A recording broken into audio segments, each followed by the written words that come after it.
questions. I want to rest like Greg. It would definitely be just one of bewilderment, I think. I think it would probably be sort of a...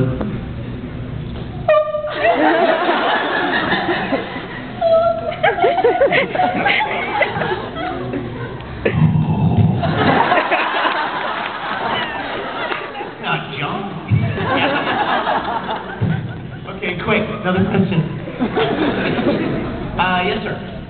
Yeah. Now this is a little different from what you used before stacking. So, what was the biggest change on both clubs to what you would normally play? Like, do you feel you can cast against type or anything like?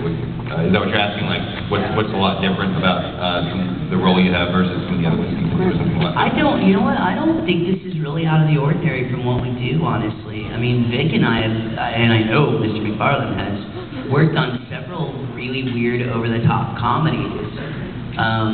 So I don't think it was a stretch for any of us. I mean, it was fun. I think the difference is a lot of times in comedy, there's not a lot of quality of animation.